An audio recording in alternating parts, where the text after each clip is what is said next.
Gente querida, estou aqui para encerrar nossa conversa sobre o Advento, sendo que hoje é o último dia, né, de Advento. Amanhã já será Natal. Então, nessa véspera de Natal, eu queria encerrar esses nossos encontros reflexivos com um agradecimento imenso, né? Hoje é aquele dia que eu praticamente falo sozinha, né, gente? Porque tá todo mundo afobado com os preparativos para a ceia, tá todo mundo... quem vai se encontrar com família fora tá viajando. E hoje começa, às 15h, o nosso grupo de estudos das 13 noites sagradas, né? Esse ano... a gente também vai aproveitar o momento para trazer uma temática. Depois eu vou falar um pouquinho mais disso. Então, queria fazer um pouquinho a retrospectiva desses nossos encontros aqui. Então, lá no dia 14, na quarta-feira, dia 18 de dezembro, eu comecei com essas conversas. E lá eu apresentei os incômodos. Todos esses vídeos estão na minha página do YouTube, na playlist Advento na Imanência. Né? Então, o título da imanência, que é o que eu vou trazer hoje, está desde o início. Depois, teve a quinta-feira que nós falamos do reino hominal, né? Porque também está nessa mesma playlist o reino mineral, vegetal, animal, hominal e as questões do advento. Depois, acho que ao todo ficaram sendo 1, 2, 3, 4, 5, 6, 7, 8, 9, 10 vídeos, né? Com uma bibliografia. O que eu acho legal nisso é que a gente vai criando uma bibliografia, a gente vai construindo um território de reflexão, né? A gente vai construindo, outras pessoas vêm, comentam, falam, ampliam, questionam. E aí, no dia 20 de dezembro, ficou aquela conversa, né? Ser espiritualizado é a mesma coisa que ser religioso, né? Então, a gente trouxe um pouco dessa reflexão. No dia 21, a gente falou dos rituais, das imagens, né? Qual que é o significado disso e por que a gente adotou, né? Na antroposofia, especialmente na pedagogia Waldorf, os símbolos da religião hegemônica, né?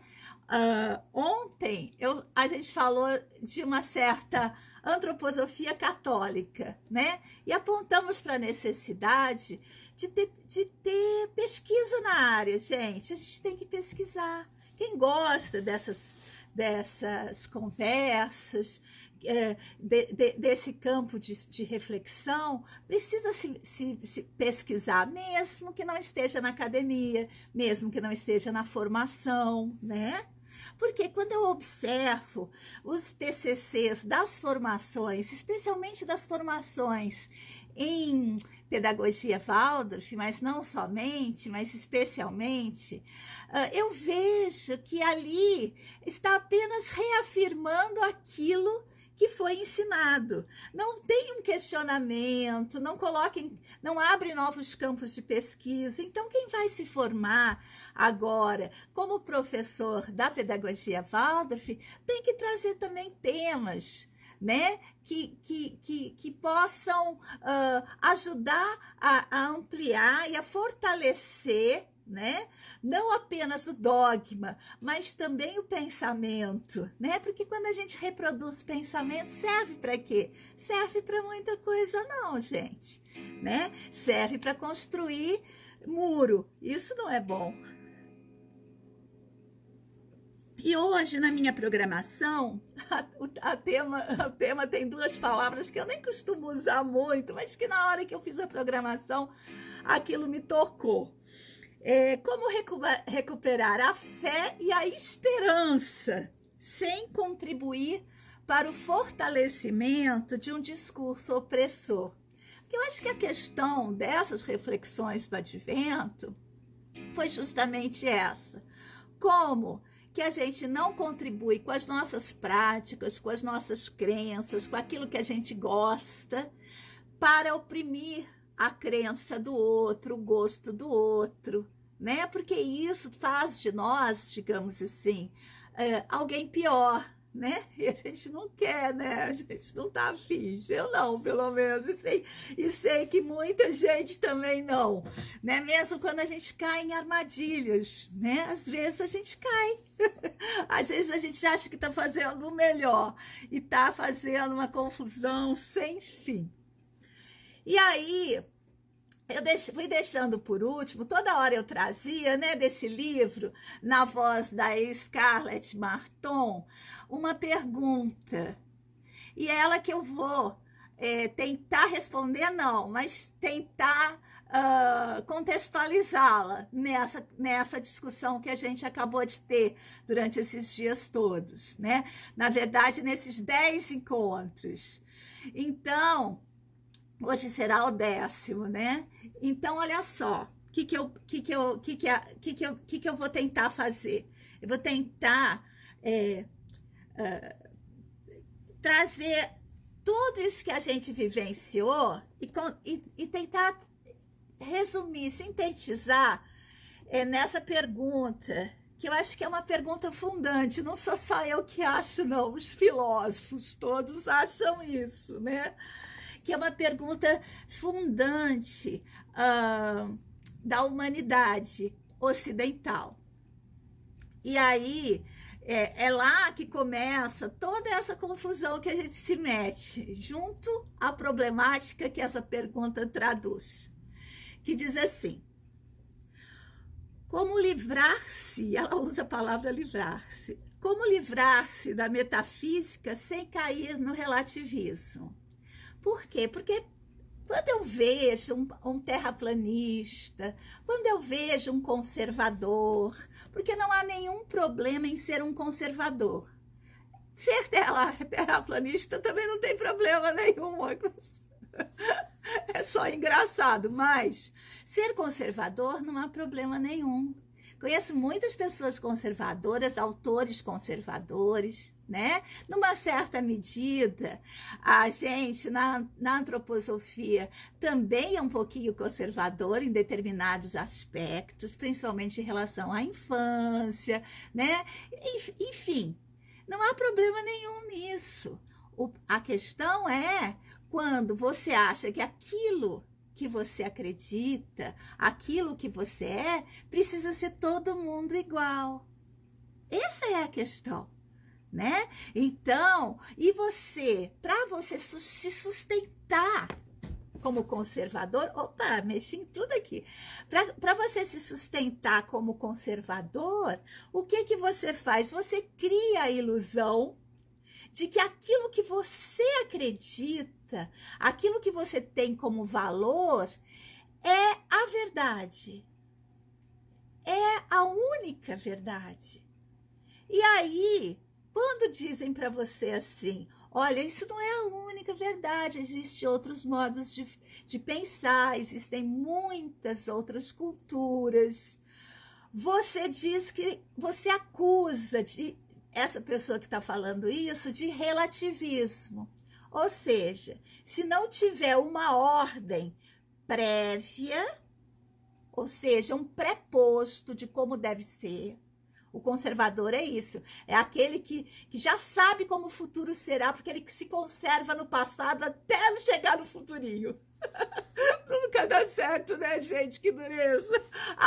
Dá certo se não tiver na vida. Porque se tiver vida dentro, dá uma confusão sem fim, não é? Haja visto a minha própria faxina ontem. Quando eu animei mesmo, que eu comecei com o aspirador, a luz acabou. Aí, pronto, fiquei no escuro, que já era de noite. Aí, voltou a luz. Opa, deixa eu terminar de passar o aspirador. A luz acabou. de novo, 3 horas sem luz. Fui dormir sem luz, daqui a pouco acordo no meio da noite, tudo aceso. Ou seja, gente, a vida é mais. Mas, não quero falar mal dos conservadores aqui. Mas, você dá para entender? Então, isso chama-se transcendência. Ou seja, a vida imanente, ela é cheia de falta de luz. Os seus planos, vou fazer tudo que eu tenho que fazer, passar o aspirador, e você começou às 7 da manhã. Às 7 da noite você não conseguiu ainda. E aí quando você anima, 7 da noite passando aspirador, acaba a luz. Isso é a vida. O conservador, né, ele quer que o plano das 7 da manhã do ano passado seja igual esse ano. Mas não é assim que funciona. Mas tudo bem, o problema é que ele para de viver e quer impor isso para a vida dos outros, né? Mesmo que ele esteja bem, mesmo que os planos dele sejam bons para ele não fica satisfeito. Ele quer que isso seja para o outro. E aí vem esse impulso doutrinário, jesuístico, de pegar a sua cultura e sobrepor sobre o outro a força. E aí deixa de ser conservador e passa a ser extremista. E deixa de ser extremista e agora, quando a coisa está muito difícil, passa a ser ultra extremista, né? Então, voltando à questão da imanência, diz assim a Scarlett Marton: enquanto a filosofia moderna, né, nos modernos, digamos assim, nos conservadores, vamos entrar entre aspas, se deixa levar pelo quê? Pelo dogmatismo, por aquilo que não muda, né? A letra morta não muda, a letra está escrito, lembra de ontem? Está escrito. O pensamento pós-moderno, aquele que diz assim, mas isso que está escrito não é bem assim. Olha só, traz a marca do relativismo. Ou seja, então vale qualquer coisa? Sim, vale qualquer coisa, diz o pós-moderno. Aí eu vou continuar com a Scarlett, depois vou dar uns palpites sobre isso. Deste ponto de vista, olha que interessante que ela coloca. Um seria o reverso do outro, ó. Como duas faces da mesma moeda, o conservador, né, e o relativista. Estariam presos à mesma armadilha. Em suma, filosofias ou modos de pensar de fachada, diz ela. Por quê? Porque vale qualquer coisa, mas aí tem uma vírgula, mas não de qualquer jeito. Isso é importante. Por isso a questão estética, os modos, o modo como a gente faz importa. E não só o que a gente faz, a maneira como. Os modos, vale qualquer coisa, mas não de qualquer maneira. E aí vem o que eu falei que era inaugurante da filosofia ocidental. Mas como avaliar? Perguntinha bem capciosa lá em Platão. Como avaliar? O que fez o Platão para resolver isso? Criou um mundo fora do mundo. A régua do mundo ficou lá fora. Aqui só era avaliado quem chegava mais perto da régua, fora do mundo. Quem podia olhar para essa régua? Quem que podia conhecer essa regra? Adivinha? Os filósofos. Pronto, está dada a largada para a disputa do poder saber. Muito bem, mas vou continuar aqui na Scarlett Marton. E aí ela fala: essa é a questão que se coloca para a nossa reflexão. Claro, porque já que não tem uma ideia prévia, já que a transcendência lá fora já não resolve as questões da imanência, já que às 7 da manhã, quando eu decidi, vou acordar, vou colocar as coisas todas para cima, vou fazer faxina, tal, não funcionou, Então vale deixar a casa daquele jeito? Essa é a pergunta. Vale qualquer coisa? Ah, tanto faz, vai aí de qualquer maneira. Não é bem assim. Vamos em frente um pouquinho. Essa é uma questão que se coloca para a nossa reflexão. Como se livrar dessa lei dura fora da vida, da metafísica? Isso é chamado metafísica nesse contexto, pessoal. Né? Uma lei prévia antes da vida, né? Antes da vida. Ou uma lei, um lugar onde você, depois da vida, vai. Mas isso não vem ao caso agora. Sem cair no quê? No relativismo. Essa é a questão. E aí ela fala assim: se os princípios transcendentes perderam o seu poder eficiente, lembra ontem Steiner falando que esses dogmas coletivos não funcionam mais? E aí diz a Scarlett: nem por isso se tornaram inócuos quadros referenciais que nos permitam pensar a nossa própria condição. Se a ideia de interpretação permite contestar o dogmatismo, que é isso que a gente está fazendo aqui, né, gente? Estudando, interpretando. Nem por isso deixa de ser necessário um critério que nos permita distinguir entre as muitas interpretações. Ou seja, a gente abre mão de ter uma lei prévia. Por isso a importância da imanência, porque a imanência ela não é relativista, ela é avaliada nela mesma. Ou seja, ao invés de eu ficar me culpando, não fiz a faxina, exemplo péssimo, mas eu já estou nele, vou até o fim. E pronto, dar várias chibatadas em mim mesma, porque não cumpri à risca o que estava escrito. Deve-se fazer faxina na antevéspera de Natal. Muito bem. Enquanto isso, em vez de fazer isso, eu, na imanência do vivido, falei assim: nossa, eu estou fazendo isso, estou fazendo aquilo. Tentei fazer faxina, daí quando eu consegui, acabou a luz, pá, eu avalio. Ah, teve bom. Vamos tentar de novo? Vamos tentar de novo. Mas eu não abri mão da faxina, que seria, digamos assim, o argumento conservador para quando você diz a diferença, né? Quando você diz para avaliar cada coisa, para quando você diz da alma da consciência, pensar se a minha sala tem uma criança que não come ovo, meus bolos não conterão ovo.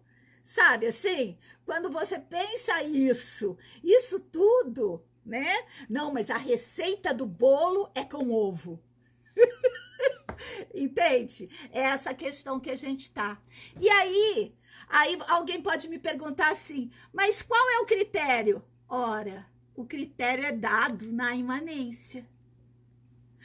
Os atores que estão naquela cena, os valores que ali que você traz em você, será que isso que você está fazendo está de acordo com os seus valores? As minhas reflexões de advento traduzem isso.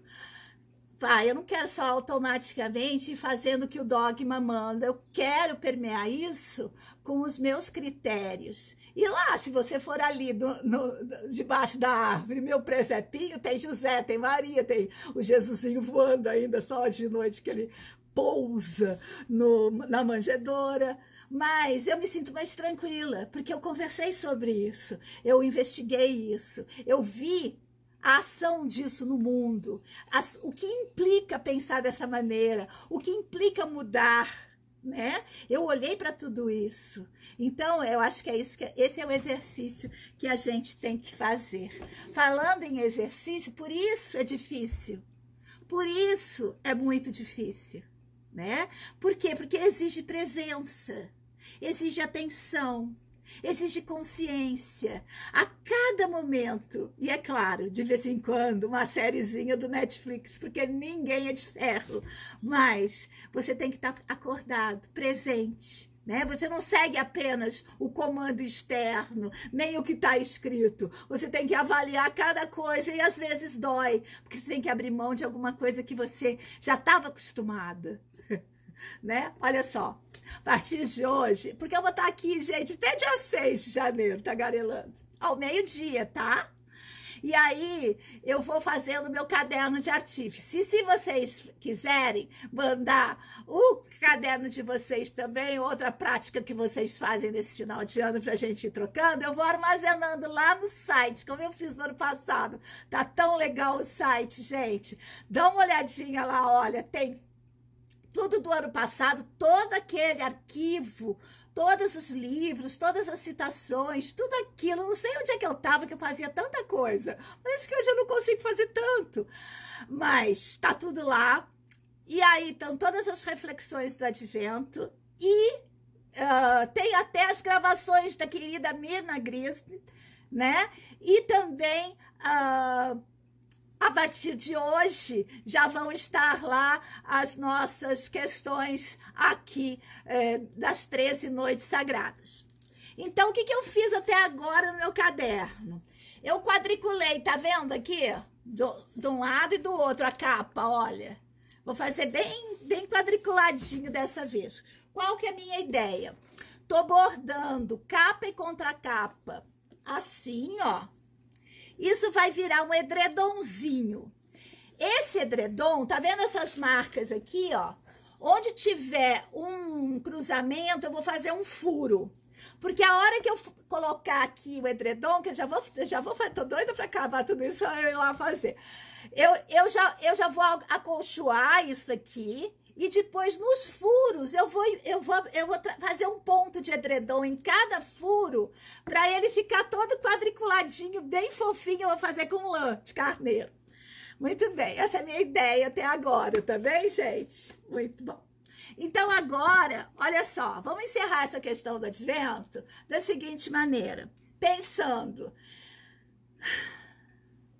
Cada professor em sua sala, cada pessoa em sua casa, permear com seu pensamento, com seus critérios de valor, né?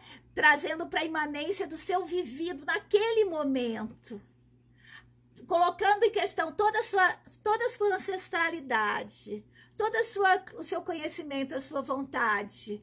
Essa pessoa vai pegar e falar assim, não, eu vou sustentar na minha sala as imagens católicas, mesmo que eu saiba que isso me traz uma implicação. Pronto, é seu.